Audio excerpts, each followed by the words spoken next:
What's up, pigs? Today is your sign to go to the gym now.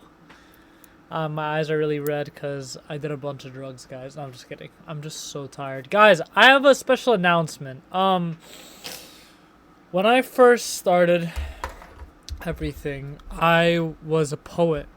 And I stopped writing poetry, but I started writing a book. It's a poetry book, but it also breaks down the 7 deadly sins. Ooh, and I want to let you guys know I started writing it again, and it should be coming out around December. I'm gonna do some self-publishing and all this stuff.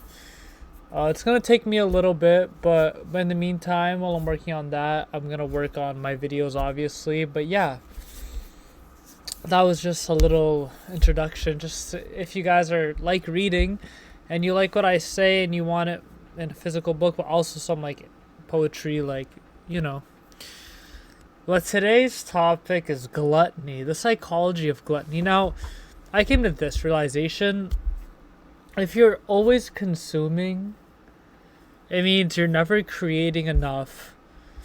And when I mean you're never creating enough, you're never creating any new patterns that is beneficial. And gluttony is the simple search of comfort. Anytime, guys, I need to know what my problem is, it'll always be the polar opposite, right? Like the outlaw, this is like just how the unconscious mind works.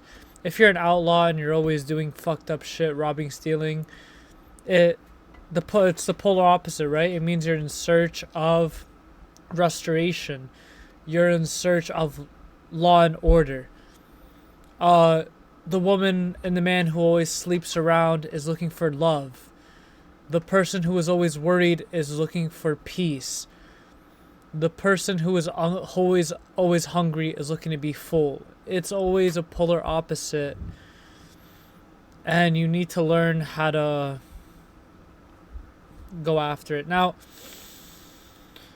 I want to make this clear. Gluttony doesn't always have to be about food, right? Gluttony is the overconsumption of anything. But for this sake, I want to do food because my other videos, how to conquer gluttony, I talked about it as the whole, but we're going to go to gluttony as the physical, for the people who have a problem with eating. Now, I want to let you guys know there's no judgment here. I know, like, I called you guys fat asses, but I love you all, and you guys aren't fat asses. So if you find yourself overeating, it means you're searching for comfort. Now, I realized oral fixation always means you're in search of comfort usually. And you're trying to self-soothe. The people who overeat, the people who oversmoke, what does it represent? It represents when you were a little baby and when you're crying, you want to be self-soothed, you want to be nurtured. How do you get nurtured? Milk. You get milky. And we're gonna do Bible verses of gluttony. But yeah, guys, when you're a baby, you're looking for comfort, you're looking to be self-soothed. You go in the nipple. As you get older, what happens? You freaking start to oral fixation, but on food. Their end is destruction, their God is their belly, and they glory in their shame, with minds set on earthly things. So be not among drunkards or among gluttony eaters of meat, for the drunkard and the glutton will come to poverty and slumber with the rags. Damn. Sorry, I'm so tired. Ow. Fuck. So, yeah, I came to this realization. If you overeat, you're simply looking for comfort. Now, I want to tell you this. Growth is going to be uncomfortable. Since you're so used to always eating to step away from your problems, it's going to be uncomfortable. And guys, one of the biggest ways to realize why do you eat, backtrack. When was the first time you remembered, I love food? when was one of the first times you remember I love food, right? Okay. Now, what was the problem that you were going through at the time? And how did your eating habit cling on to that problem? That's why I always say sin is trauma related usually. And this is to the people who are like really obese. Like, if you're just like a little chubby, you just really like to eat, dude, just knock it off. Go to the gym, cut off certain things, obviously, sugars, like processed sugars, obviously, and just do a lot of cardio, obviously. But for the people who there's psychological trauma with food, this is meant for the people who there is psychological trauma with the food.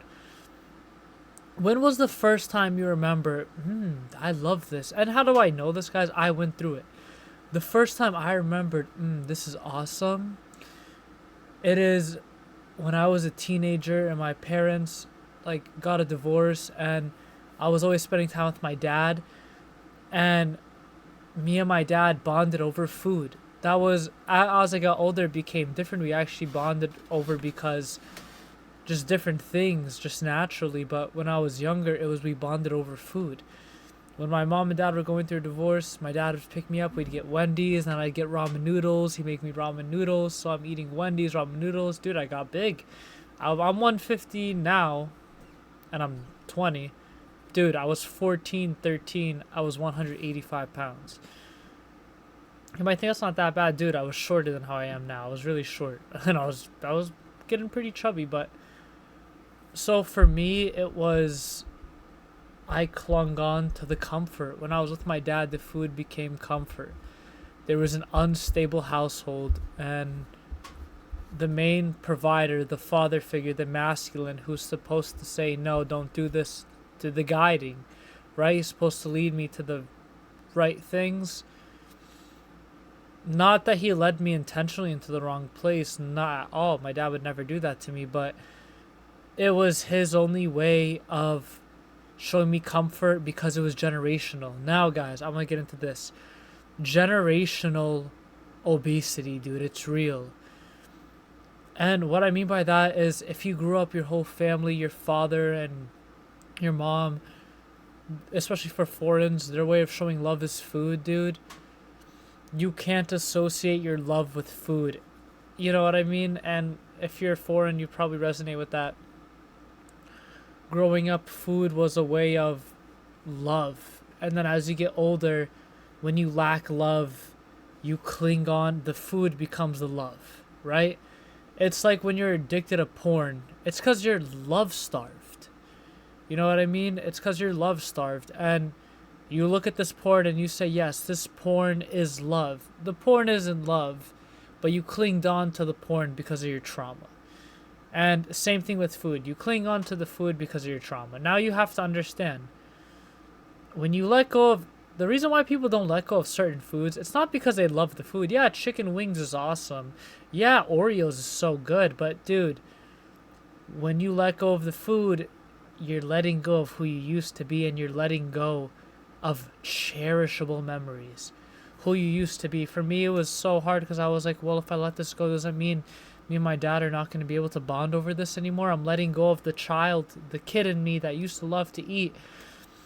I felt like that was the way of me taking care of the little me, right? We all have our inner child. And for me, I was like, well, if I stop eating my favorite foods I ate growing up, does it mean that my inner child's going to be gone? Dude, gluttony is really, it's a deep psychologically rooted, bro. So I was like, I realized this, when they want to let go of certain foods, people go back to when they were a kid.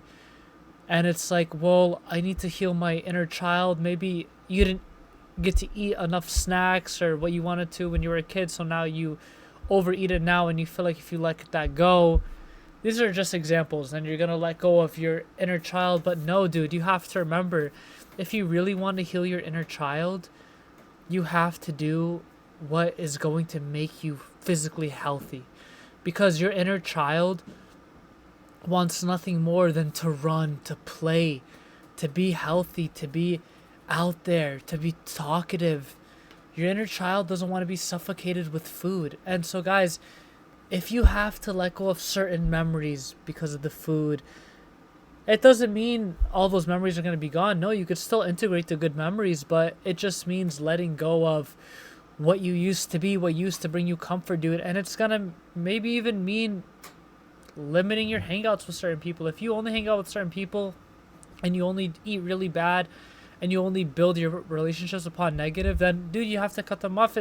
Now, obviously, before you cut them off, be like, yeah, I'm trying to eat healthier. If you want to join me, feel free. But you don't want to be around people who are like, dude, you change because something simple, you switch up your diet. Dude, and people, they have really bad OCD and they cling on to their identity with their food. That's the main reason I would say people don't stop their addictions, because they've tied their identity with a certain foods. Growing up, my favorite food was a burger, but now my favorite food is pasta. But I'll say my favorite food is burgers just because I feel like if I let that go, then I'm letting go of a part of who I used to be. That's the part of life you're always going to have to be changing, but just because you're different food now, your favorite food is pasta now, doesn't mean you can't still like burgers, you know what I mean? It's just literally like portion control. And you're probably thinking, Brandon, I don't really think it's that deep. It's because you haven't maybe experienced this. But the people who have experienced this, you guys are probably like, oh my God, what? No way, you just said that. Like, yeah, I feel like, dude, and I understand. I feel like people don't talk about it enough with gluttony. I've never really heard anyone talk about it like that. And it hurts in the sense where, like, everyone's like, you're just a fucking fat ass. And it's like, no, like, there's trauma to it, guys. And then there's a lot of reasons why. But a way to get over it is, like I said, pattern recognition, like understanding why, and I gave you guys the tools. You look back and you see what was your favorite food at the time, when did you realize you really love food, and why? Like, what were you going through? Even thought patterns, like what something traumatic that you went through at the time, or just even something little.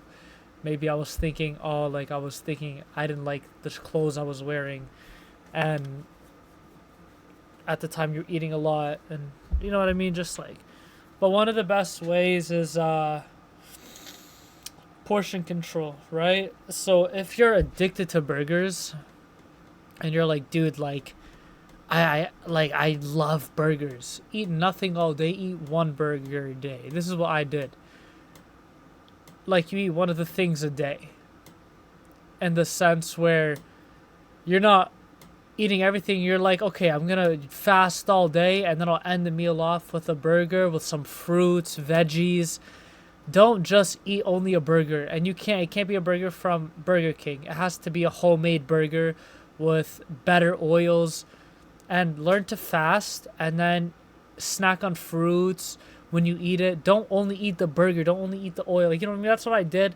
And then I got to the point where, like, oh, I don't even want this burger. Like, I want eggs now. Eggs with the rice, some steak, something nutrition. It gets better and better, right? So let's just say you're like, dude, I love fried chicken.